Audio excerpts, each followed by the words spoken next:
नमस्कार, स्वागत है आपका ई बुक ऑनलाइन एजुकेशन में। तो 22 मई के करंट अफेयर में हम लोग चर्चा करने वाले हैं इन टॉपिकों पर। और साथ में पहले देखते हैं जो पिछले वीडियो के कुछ क्वेश्चन थे उनके यहाँ पे आप आंसर देख लीजिए, या तो स्क्रीनशॉट ले सकते हो आप या फिर वीडियो को रोक के आप देख सकते हो। तो पहला आता है आपका अंतर्राष्ट्रीय चाय दिवस।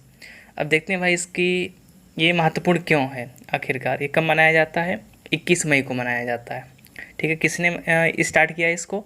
संयुक्त राष्ट्र के खाद्य और कृषि संगठन द्वारा 2019 में इसको जो है अपनाया, यानी पिछले साल इसको अपनाया, यानी कि ये दूसरा होगा, सेकंड नंबर का ये चाय दिवस होगा। ठीक है, इसका उद्देश्य क्या है?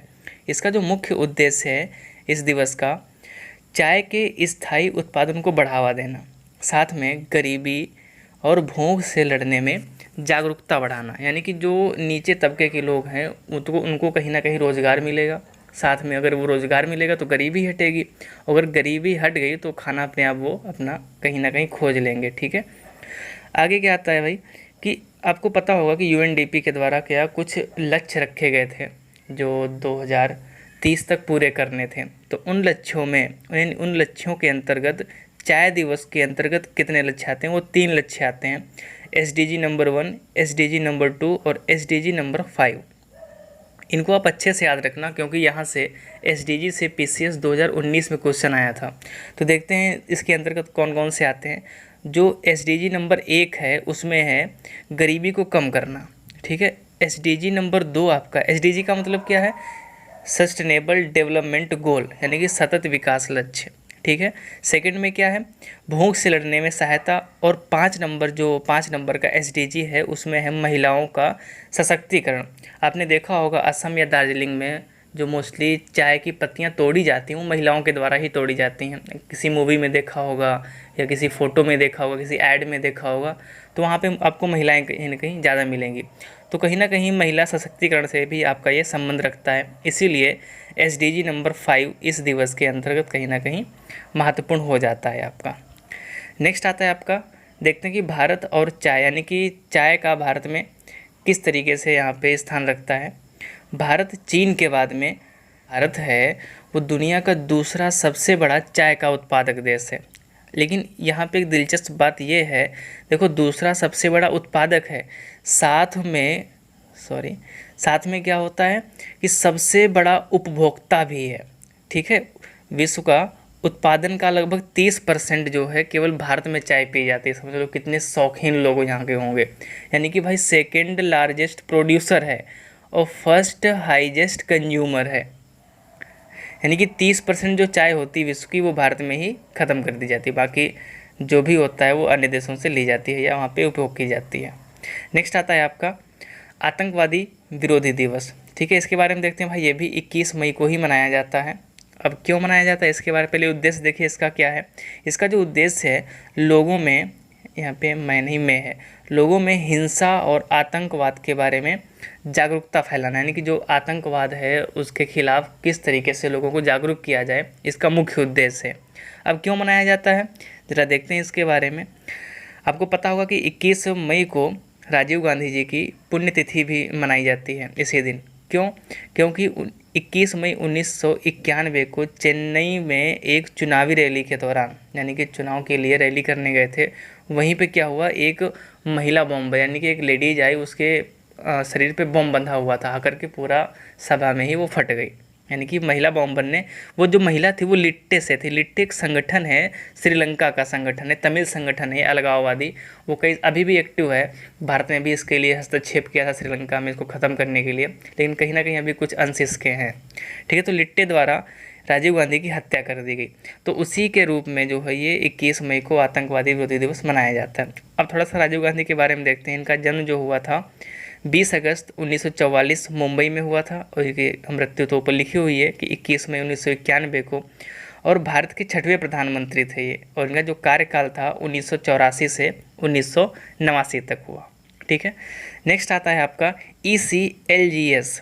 ECLGS यहाँ से सिर्फ और सिर्फ आपसे केवल इसका फुल फॉर्म पूछ सकता है, लेकिन थोड़ा सा इसके बारे में हम जान भी लेते हैं।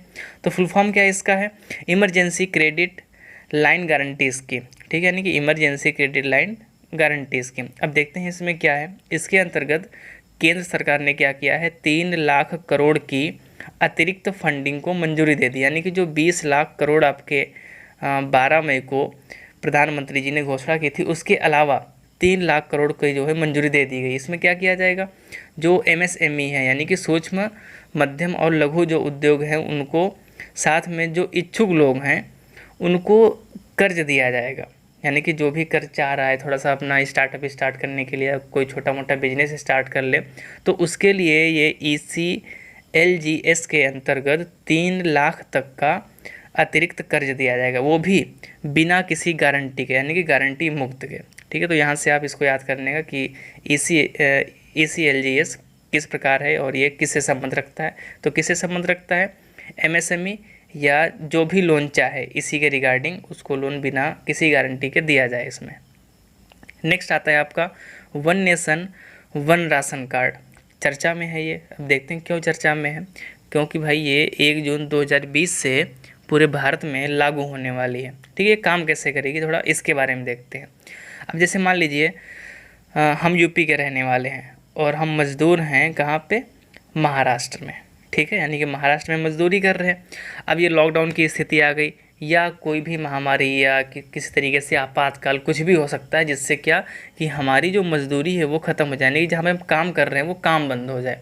लेकिन हमारा जो नाम है वो PDS की सूची में है। अब PDS का मतलब क्या हुआ, पब्लिक डिस्ट्रीब्यूशन सिस्टम। यानी कि PDS क्या हो गया आपका, पब्लिक डिस्ट्रीब्यूशन सिस्टम, और PDS आपका आता है FCI के अंतर्गत।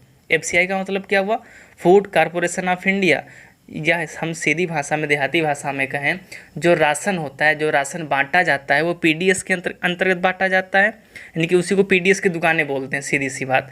और जो PDS की दुकानें होती हैं वो किसके अंतर्गत आती हैं, FCI के अंतर्गत आती है। यानी कि FCI जितना भी वहाँ पे जो भी कोटेदार होते हैं उनको सभी को, चाहे वो चना हो, चावल हो, गेहूँ हो, दाल हो, कुछ भी हो, तो कौन प्रोवाइड करवाता है, वो FCI प्रोवाइड करवाता है। ठीक है, जो राशन बनते हैं वो PDS सूची बोली जाती है।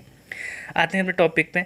अगर मान लीजिए PDS सूची में हमारा नाम है और हम कहाँ पे थे, महाराष्ट्र में थे, हमारा काम धंधा छिन गया, तो उस सूची में यानी किसी नंबर से या अब तो मान लो डिजिटल हो गया सब कुछ, फिंगरप्रिंट से भी मिल जाता है राशन, तो हम कहीं पर भी, यानी कि हम यूपी का, देखो हमारा डोमिसाइल यूपी का है, लेकिन हम राशन कहाँ पर ले सकते हैं, कोई भी कोटेदार के पास जाएंगे, अपना अंगूठा लगाएंगे या नंबर बताएंगे, तुरंत हमको जो है राशन वहाँ पे मिल जाएगा। यानी कि महाराष्ट्र के, भारत के किसी भी राज्य में चले जाइए आपको राशन मिल जाएगा। यही आपका जो है one nation one ration card scheme है। ठीक है, थोड़ा सा इसके बारे में देखते हैं भाई क्या लिखा हुआ है। एक देश एक राशन कार्ड योजना के अंतर्गत किसी भी क्षेत्र के नागरिक राशन कार्ड के माध्यम से देश के किसी भी राज्य में PDS दुकान का मतलब मैंने समझाया आपको भी, जो कोटेदार होते हैं, सीधी सी भाषा में समझो, जो कोटेदार होते हैं उन्हीं को PDS दुकान यानी कि पब्लिक डिस्ट्रीब्यूशन सिस्टम, ठीक है, इनको बोला जाता है, से राशन प्राप्त कर सकता है। इससे 30 नहीं है, यहाँ पे 30 नहीं है, 23 है। ठीक है, थोड़ा सा गलत टाइप हो गया है, 30 की जगह पे आप लोग इसको 23 कर लेना। यहाँ पे जो 30 है ये, इसको क्या करना है, 23, यानी कि 23 राज्यों के 67 करोड़ लोगों को फ़ायदा मिलेगा इससे। आगे क्या है, अभी त्वरित रूप से, यानी कि तुरंत, यानी कि अभी आप देख रहे हो कितनी ज़रूरत है इसकी, कोई कहीं फंसा पड़ा है, कोई कहीं फंसा पड़ा है, तो त्वरित रूप से जितनी भी PDS सूची में नाम है उसका 83% इसके अंतर्गत ला दिया जाएगा। यानी कि उनको चिन्हित किया जाएगा जो अपने मूल निवास से कहीं बाहर हैं। लेकिन मार्च 2021 तक 100% आपके सभी जो है इस स्कीम के अंतर्गत ला दिए जाएंगे। ठीक है, तो आपको यहाँ पे कुछ चीज़ें याद रखनी, जैसे लास्ट वाला सेंटेंस आपको याद रखना है कि जब लागू की गई थी तब कितने % लोग इसमें थे और कब तक 100% लाभार्थी इसमें जोड़ दिए गए, और इसका फंक्शन कैसे करता है ये आप देख लेना। यहाँ पे चर्चा करते हैं आज के जो क्वेश्चन है उनके बारे में। पहला, अभी श्रीलंका का नाम आया तो आपको बताना है कि भारत और श्रीलंका से, यानी कि भारत श्रीलंका किस जल संधि से अलग होते हैं। सेकंड है आपका सतत विकास लक्ष्य की अवधारणा कब और किसके द्वारा दी गई। थर्ड है आपका सुपर अर्थ की खोज किस देश के वैज्ञानिकों द्वारा की गई। फोर्थ है आपका गोल्डीलॉक जोन क्या होता है, ये मैंने आपको बताया है। पांचवा आपका है जल जीवन मिशन किस मंत्रालय के अंतर्गत आता है। ये पांचों क्वेश्चन आपको कमेंट बॉक्स में बताने हैं। वीडियो कैसा लगा कमेंट सेक्शन में ज़रूर बताएं।